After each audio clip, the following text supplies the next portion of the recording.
have a trigger warning for miscarriage. Thank you. Am I the asshole for flipping out at my husband for lying to my boss and telling him that I had a miscarriage? I, 29 female, found out that I'm pregnant recently. I work a full-time job and I'm fairly busy.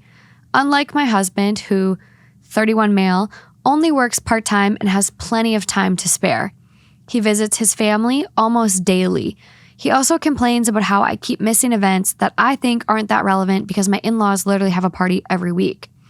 He told me that his mom has picked up on my absence and said that it's affecting how she sees me and the way I prioritize work over family.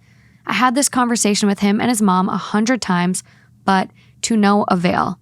Last week, he wanted me to attend his cousin's gender reveal party. I refused because I had to work. He told me to take the day off, but that wasn't possible due to how much work I needed to get done. He pitched a hissy fit saying I'm prioritizing work over family and got mad when I told him that a relative's gender reveal party wasn't that important to attend. The next day, and unbeknownst to me, he sent my boss a text using my phone, pretending to be me, telling him that I was at the hospital because I was having a miscarriage. I could not believe it, and for a minute, thought it was a joke. But seeing how my boss responded just confirmed it. My boss didn't even know I was pregnant, and I didn't want to tell him or the others until later on. I was seething. I shouted for my husband to come into the room and explain what the hell was going on. He told me he did that as a desperate attempt to get me some time off work and, quote, actually focus on what matters. I flipped the fuck out at him and told him that this was my livelihood he was trying to mess with. But he said I basically made him resort to this and that he wouldn't have to lie if I actually made some time to see and interact with his family and show them back the respect they keep showing me. I yelled at him asking how I was going to deal with this ridiculous lie that he told my boss, and he told me that it was easy. All I had to do was tell my boss that it was just a, quote, miscarriage scare. We argued more, and I told him I wasn't going to his cousin's party after this. He threw another fit about how my job isn't actually the problem and that I was constantly looking for excuses to avoid spending time with his family. He called me selfish and told me to look at the mirror and see who the one is in the wrong. He left to attend the party, and I stayed home. He wasn't speaking to me when he got back and didn't even sit with me for dinner. Am I the asshole? No. I would not have been there when he got back. I do not fuck with trust shit. And this is a trust thing, and I do not fuck with that. This is so easy for me to be done. And I don't know if that's just me, but I get it. Marriage, life, kids, whatever's going on, this forever colors the relationship for me. Forever. Seriously. I agree. Yeah, I know. And people get mad if we just say like divorce, because it's like one situation. It's so much more complex than, obviously. There's so many things wrong with this situation. And I'm not saying get a divorce, but I'm saying he needs to get his head on straight. This is enmeshment 101. This shit ain't changing. This is not changing. This is the life she will have forever. Okay, well, let's break it down to even simpler. The fact that he wanted to lie about something so traumatic too, right? Like, how fucking despicable. So for example, when I was really young and I was in competitive cheerleading, practice was very serious, right? Like, our coaches were do or die ex-college football coaches, and one time I wanted to miss practice for no good reason, and I wanted to do this lie. Like, and I didn't know what to say, but I was like, well, maybe I could say there was like a death in the family, and like me and my mom are like pondering this together. Like, that's literally. Yeah. And me and my mom were like, no, it's so wrong to even say there's a death in the family. Yes. Dude, it's almost like you're putting that into fruition. It's like putting like negative energy out there to save yourself. Like, no, fuck that. That's just weird. And so what especially if you're detailed about it. Yeah. Like, especially if someone's like, oh, it was my grandpa or something like that. Like, then it's just like, there's such bad juju. Yes, it's just not good. So no. That from the very start, in a very simple form, like, what the fuck are you doing? And then continue. Well, I just think like, what if by the sounds of it, she's still very early on. I found out that I'm pregnant recently. What if she does have a miscarriage now? Also, I just think like, I don't understand where his logic was or if this man even has a brain, because how are you going to explain a baby or like something down the road, like just being like, oh, it was a miscarriage scare. But still, you're going to steal her phone and text her boss because you're sad she can't go to a gender reveal party? That was the second thing. Stole phone, texted somebody pretending to be her. Dude, this is the most deceptive. That's the part, yeah. This is deceptive as fuck. And then we get to the rest of it, which is like the reason why he's doing it. Selfish.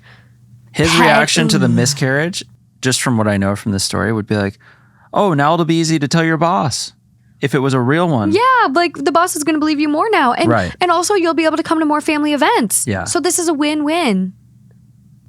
This is the most enmeshed person. And your wife is working full-time, but you're working part-time, so you have all this time. Like, I think the comment, too, that really kind of threw me for a loop here was like, I work a full-time job, and so I'm fairly busy. Unlike my husband, 31 male, who only works part-time and has plenty of time to spare.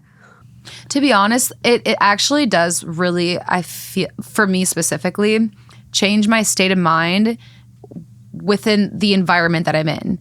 If I'm working my ass off doing something, it's like the way that my brain works is different than when I don't have much going on. You're happier being more productive. Yeah, and so that's why need things to do. Right. So that's why I think when you're partnered with somebody who has a full-time job and you have a part-time job and you guys don't have kids together yet, and so it's like there's a differentiation of like what you're doing day to day, there's a disconnect. Going off the point that you just had, I need to find it though. Mm-hmm. I flipped the fuck out at him and told him that this was my livelihood he was trying to mess with, which, to your point, it is both of your livelihood that you're fucking with because he's not doing shit. Unless they keep their finances separate. Which, that adds a dynamic. There's a lot of couples that keep their finances completely separate in their marriage. Which I think is honestly kind of smart. Like, have a mutual account. For joint expenses. But also make your own credit and make your own choices with your credit. Like, it honestly, I think in some points is advantageous because you can do separate loans that aren't connected and whatever. I don't know. Yeah. I'm not a finance major. You're not a finance bro. I just think, regardless, she seems like she's the one who's having the most support. And to expect someone to uphold that support and also be at all this, it's impossible. Yeah. Like it's just the expectations are unrealistic. My point of like when you, as a human, when we don't have as much going on and the way that our brains start to work, like for example, my roommate in college, who's I love so much, she's literally one of my best friends still, but when she had a really light load in college and all of us had a lot of classes, she would sit in the apartment and just like watch us go in and out and just glare at us if like one of my roommates like dropped like a piece of like peanut butter on the counter. She was bored. Yeah, and then she like dipped out and she was literally like waking up at like 7 a.m. and like wouldn't get home until like midnight because she was an architect major and like had to be working on projects that took hours and hours. And then she like comes home to like a note that's like, clean up your peanut butter. So aggressive. But like my point is that like this person is an amazing person. She's like literally one of my favorite people ever. But when she literally had like such a light load, it was like she was so bored that she felt like she needed to be doing something and like didn't know where to channel that energy. Do you think that's the husband in this case? That's what I'm kind of alluding to, is that like, why is he being so fucking unreasonable and irrational? Maybe it's because he's just so fucking bored and the love of his life, his wife, is not, you know? It's interesting. Do you think, though, that a bored person, I mean, I understand being bored and kind of twiddling your thumbs and you go stir crazy and whatever, but I would never text my partner's boss. Well, again, I'm not saying that any of this is an excuse. Like Okay. that's what I want to make very clear. I'm not saying like, oh, that's okay. My point is just like trying to understand maybe a little bit of the other side. not even that. Just kind of like, why is he doing this? Where is it coming from? I'm not saying that's an excuse. Like, I'm not saying that like my friend that like her like pointing the peanut clean butter up your note. peanut butter. I'm not saying like, oh, she had a good reason. No, I still think that was dumb. But like my point is that like I think as humans, I've noticed it in myself where like I start to get a little stir crazy, especially if like the people that I'm closest with around me have a lot going on and I'm not doing something. And then it's kind of like you just like have this like, and like we are like meant as humans to like do something. Like we're little worker bees. Like we like to at least have something going on. Yeah. Well, it feels like right? you're losing value. When you told that story, I was about to say you literally like can't falter for the note. I get the fact that I mean, I still can. My point. No, like, I'm saying from like, that perspective though, and especially coming out of COVID, there's so much isolation. And what isolation does is you go fucking crazy. You become not yourself. I honestly kind of, without knowing this girl, I feel like the note was written not truly fully by her. It's written by this persona and this whole other identity that's created through the things that come with isolation, like depression, like feeling undervalued, like feeling like a sense of worthlessness. Right. And so I feel like the note isn't truly coming from her as a person. I feel like it's coming from the circumstance of what she's been going through. Because I've seen people in my life that's happened to, where you if you start to lack a purpose, you really start to change and you start to almost take down. I feel it. I'm raising my hand because I feel it. But he wasn't referring to you. No, I'm just saying I've I don't seen feel it. it. And I just think that it's something to recognize and not instantly fault someone for. In this case though, this is extreme because she is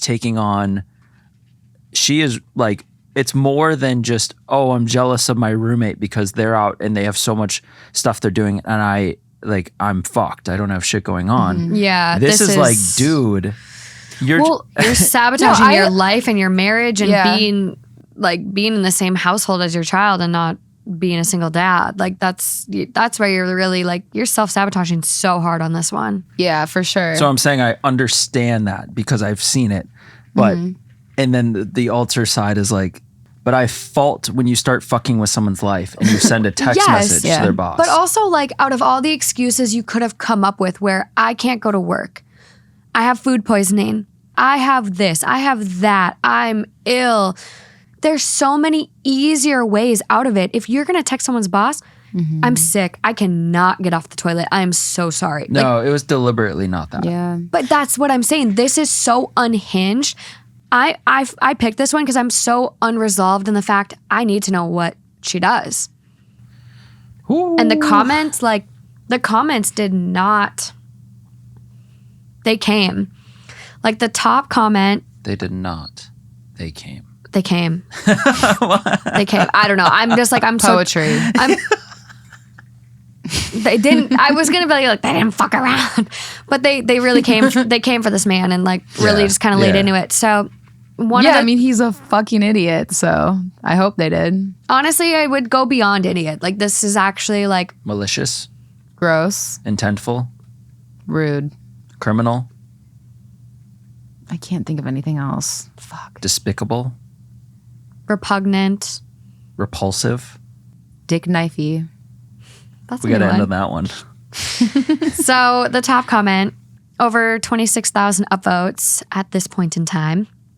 This man will not be a good father. And it's also the most awarded. Next comment. Yeah. I really think OP needs to be a single parent and let him support himself on his part-time job or go live with mommy. Next comment. OP is going to be a single parent whether she stays married to her husband or not. She may as well make it official. Yep. Next comment. At least, as a single parent, she'll only have one kid to take care of instead of two. Next comment. That's the best one for me. And that one won't be actively sabotaging her career. Next comment. But she probably will have to pay him alimony because useless, not the asshole. True. Sucks. Someone does go after that one. Not necessarily. Alimony requirements have specific metrics to be followed. For instance, if he is able-bodied and has shown the ability to work, even if he were awarded alimony, it would be highly unlikely to be on a very limited time basis because he would be assumed to be able to provide for himself after a certain point. True. Which, that's what I want to get to the bottom of. I want to get to the bottom of the part-time job. No, but I was going to say also if, depending on what, okay, we're getting far into it. It hasn't happened yet, but depending on how often they have the child back and forth too, that's a whole nother thing about alimony. Well, it's like if he only has the kid every other weekend, she's probably not going to pay him alimony. It doesn't make sense. Because it would justify the decreased child support. Yeah. Yeah, it would balance out a little bit. Yeah. I feel that. The story doesn't necessarily lead me to the thought, but there is a higher prevalence of stay-at-home dads now. Yes. So that could, in theory, if she wanted to stay on her career and stayed full time, that could justify the part-time job. I don't think this man would accept that, though. No, I'm saying I think in society that is something. I mean, me and Lauren have had a story. This is like an OG story where this woman's husband was just like a stay-at-home husband, and he was like a beekeeper and did like home brewing, and he got super shit. Cute. Like people literally asked her, "Why are you married to him?" Like her friends. Well, do you think that's where this crazy insecurity is coming from? Maybe.